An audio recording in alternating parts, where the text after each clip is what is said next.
Quando Gabriel Bortoleto assinou seu contrato com a Fórmula 1, o que se ouviu foram aplausos.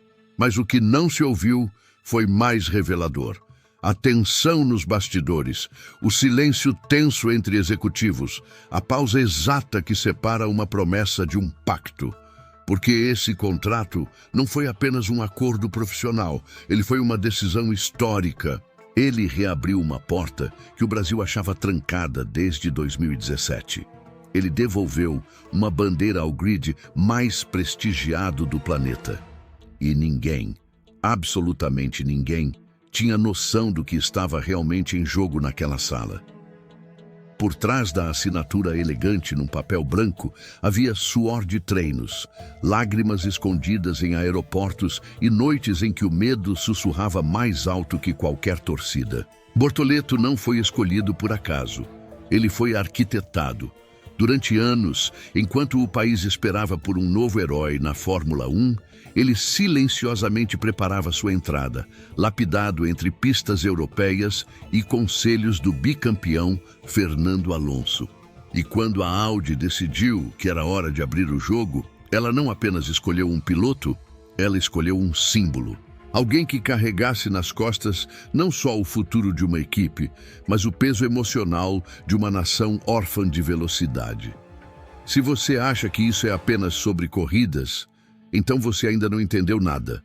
Porque neste contrato estavam embutidos anos de silêncio, toneladas de expectativa e um sopro de redenção nacional.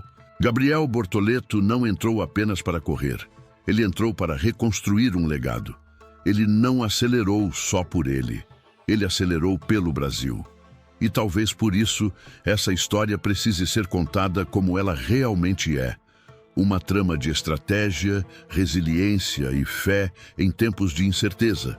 Mas o que exatamente havia nesse contrato que tornou tudo isso possível? Antes de começar, se inscreva no canal e diga nos comentários de onde você está assistindo a esse vídeo.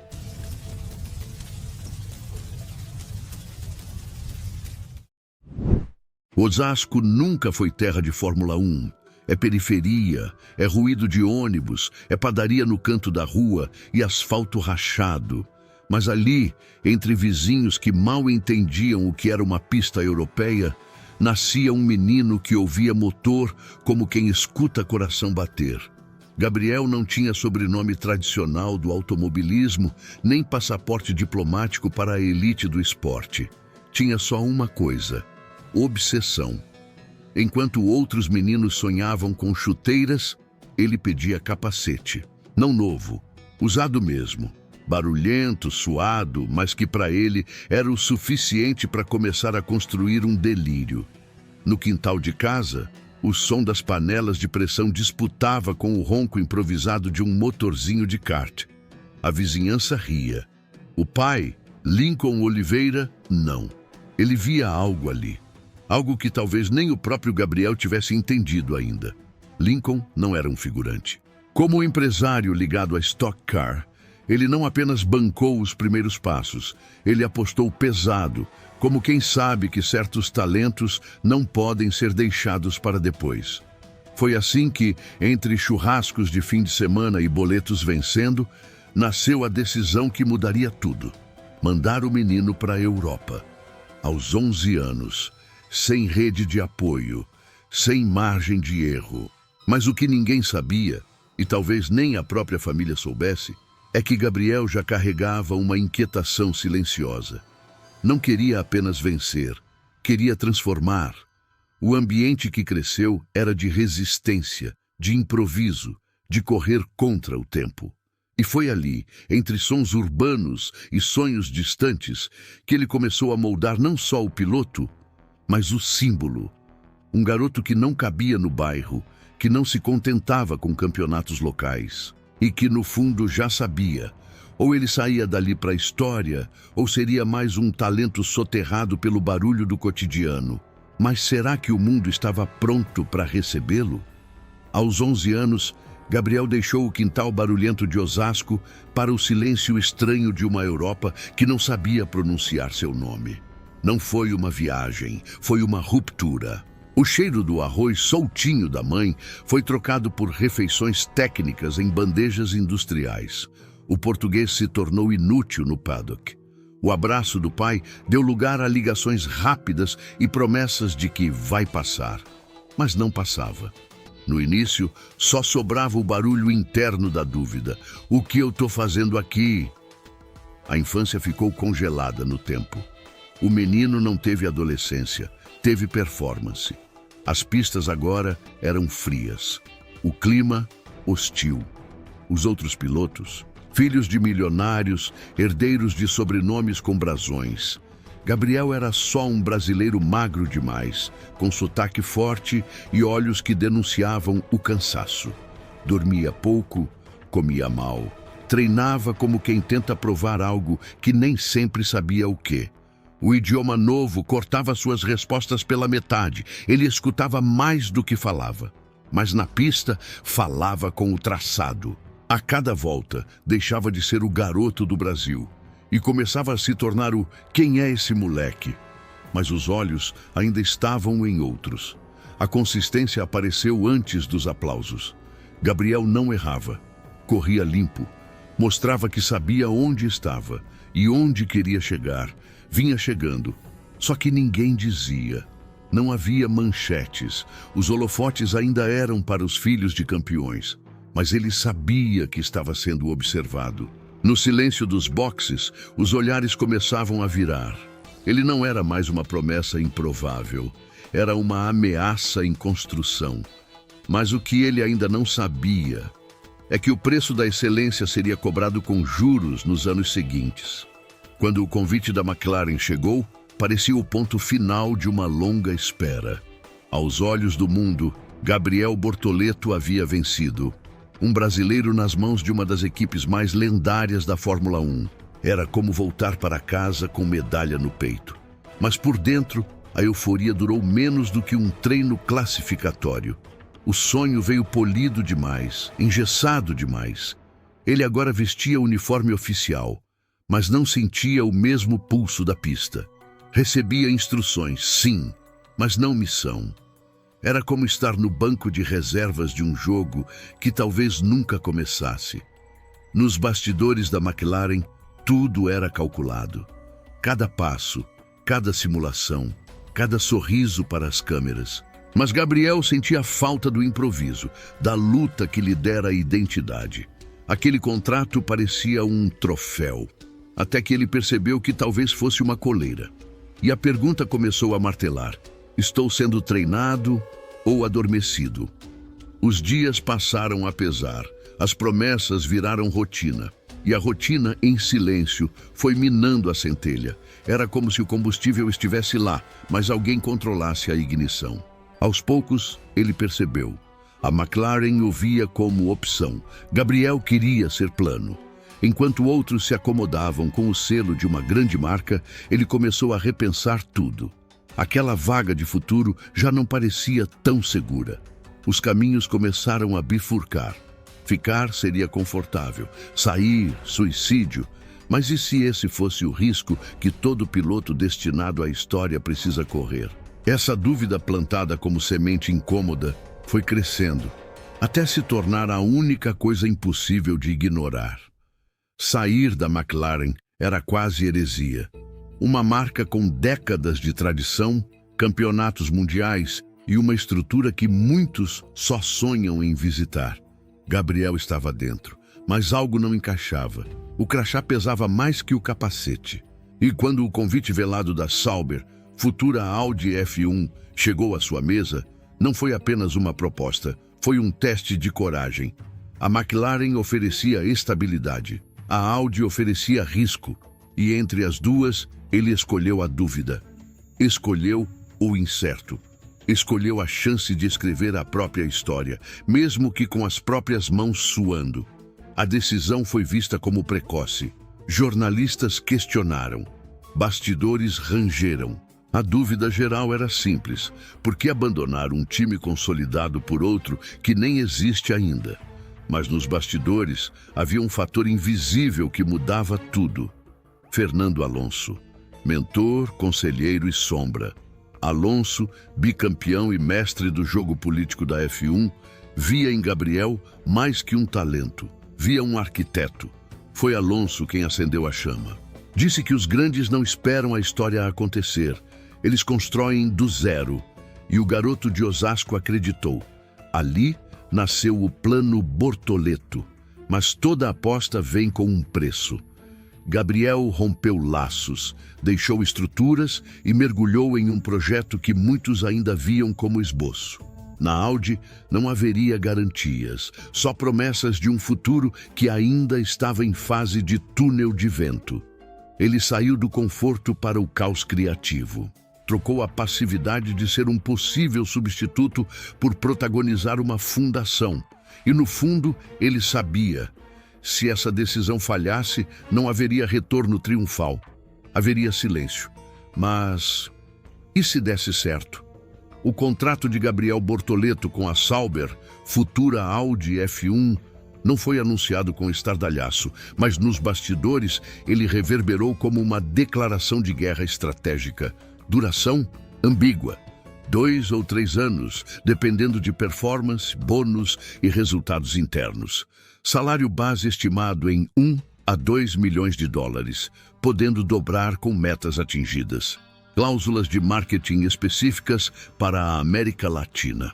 Mais que um piloto, Bortoleto foi visto como um portal de entrada para o mercado sul-americano.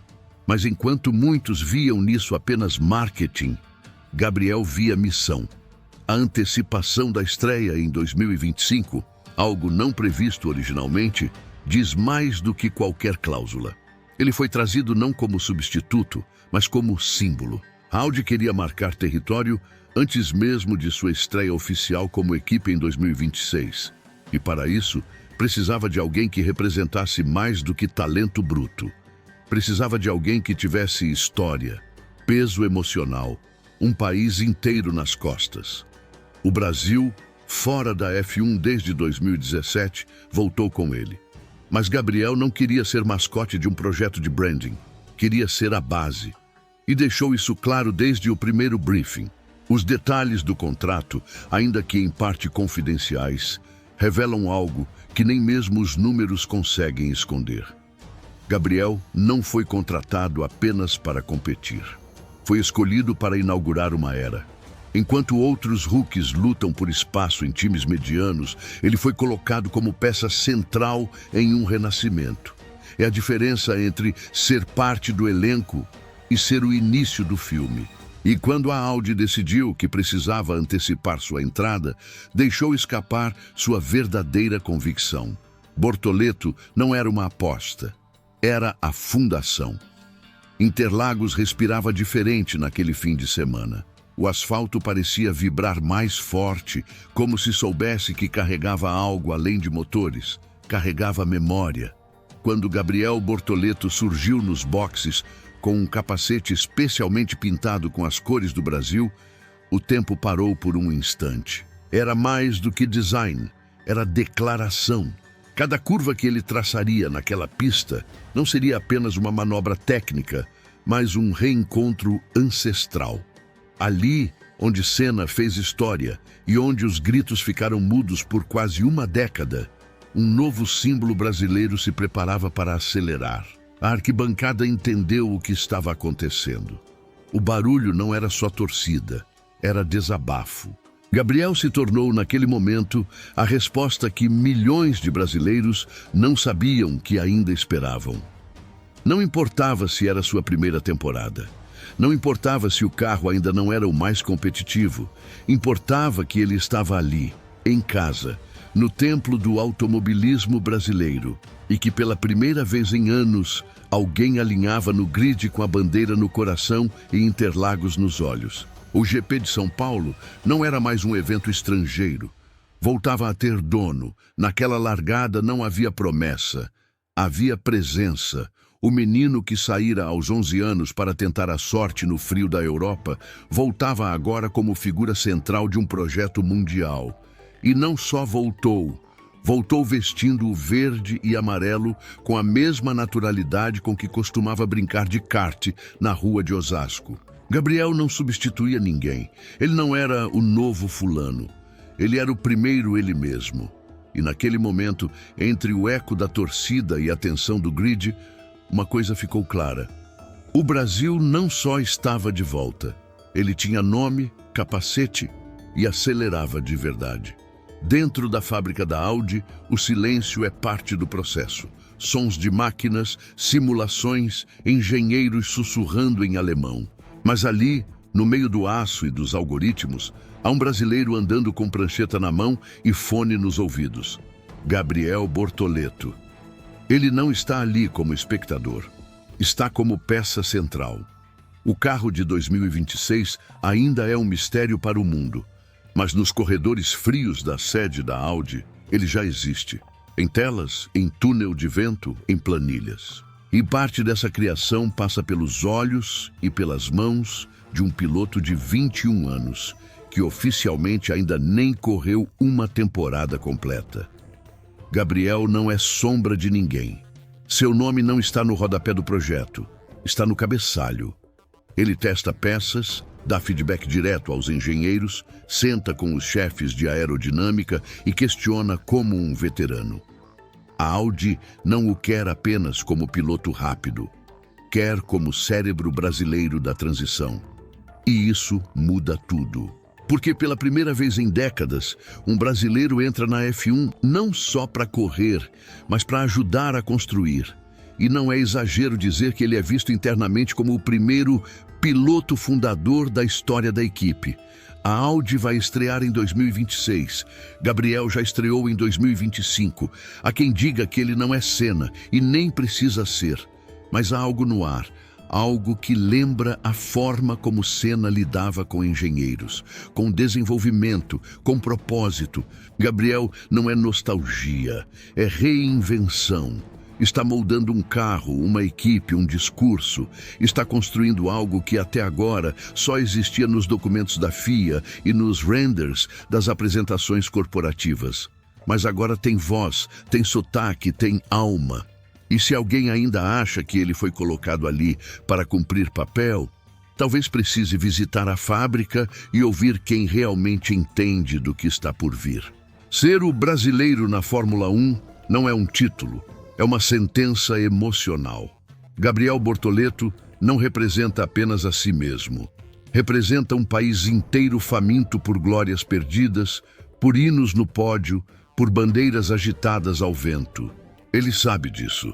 Sabe que cada volta errada vira crítica, cada abandono vira manchete e cada performance mediana é vista como traição. Ele não recebeu só um contrato. Recebeu um fardo, o de ser o rosto da retomada, o nome estampado em artigos que começam com "desde Senna".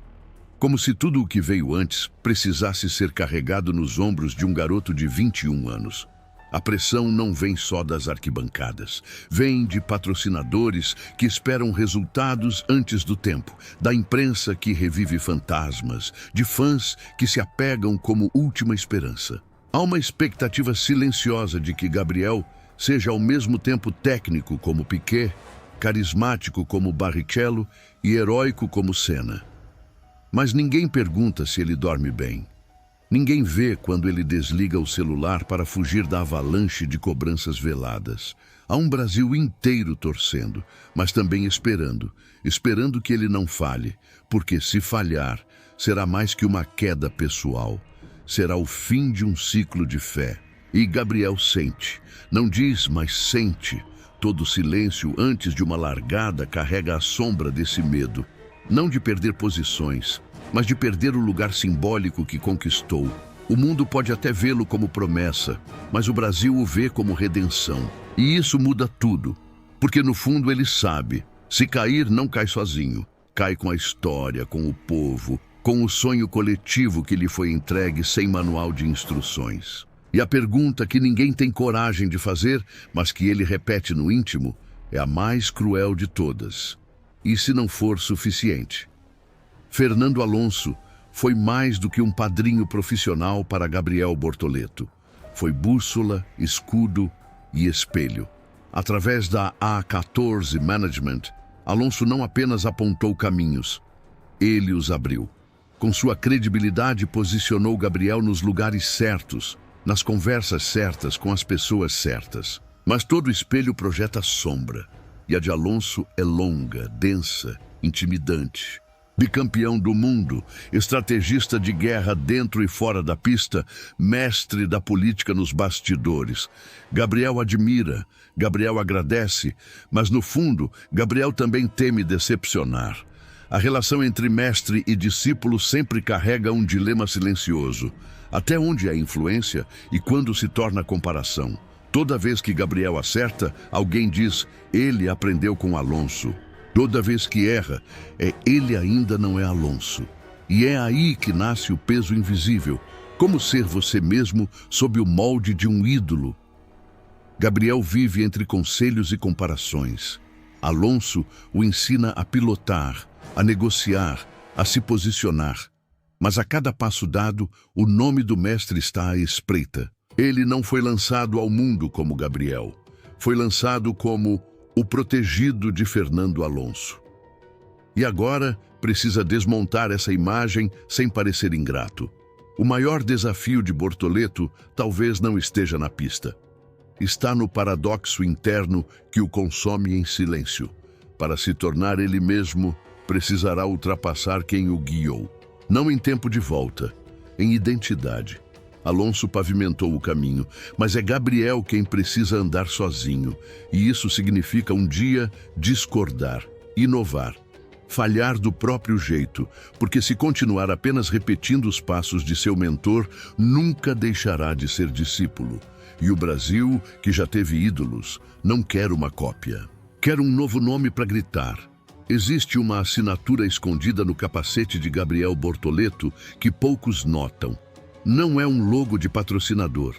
É um traço, pequeno, próximo da nuca, que mistura letras com formas.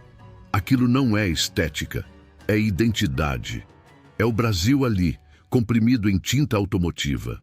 Está também na pulseira que ele não tira, na forma como ouve o hino, no sotaque que resiste, mesmo em entrevistas internacionais. Está na forma como fala com mecânicos, como sorri para crianças que esperam no paddock, como aperta a mão dos chefes de equipe. O Brasil não entra com ele na pista pela bandeira no carro. Entra nos gestos. Cada curva que Gabriel faz é carregada de invisibilidades. O torcedor comum vê desempenho, mas o que passa por baixo do capacete é mais complexo. É o eco das narrações de Galvão. Na infância é o grito de pai e mãe, assistindo pela TV, é o orgulho de quem veio de onde ninguém esperava um campeão mundial. Ele carrega mais que expectativas, carrega raízes. Um país que ainda sente falta de seus heróis na pista, que vibra por ultrapassagens mais do que por vitórias, que transforma cada ponto conquistado em manchete. Gabriel não acelera apenas por velocidade, acelera por identidade nacional. É nesse detalhe que tudo muda, porque o volante que ele segura não é apenas fibra de carbono. É simbólico, é peso histórico, é fome reprimida, é um país inteiro querendo se ver, se sentir representado, voltar a pertencer. Gabriel sabe que há milhões de olhos nele, mas também sabe que a maioria desses olhos não tem acesso à garagem, ao rádio, às decisões estratégicas. Eles só veem o carro na pista e mesmo assim torcem como se estivessem no cockpit. Porque no fundo, cada curva feita por Gabriel é uma tentativa coletiva de reencontrar um orgulho perdido. O contrato assinado por Gabriel Bortoleto poderia ter sido apenas mais um entre tantos outros que movimentam o xadrez da Fórmula 1. Frio, técnico, burocrático. Mas não foi. O que começou como uma decisão estratégica entre executivos e engenheiros se transformou aos poucos em algo que nem a Audi, nem a Sauber, nem os próprios envolvidos haviam previsto. Um acontecimento histórico. Não se tratava apenas de colocar um piloto no grid.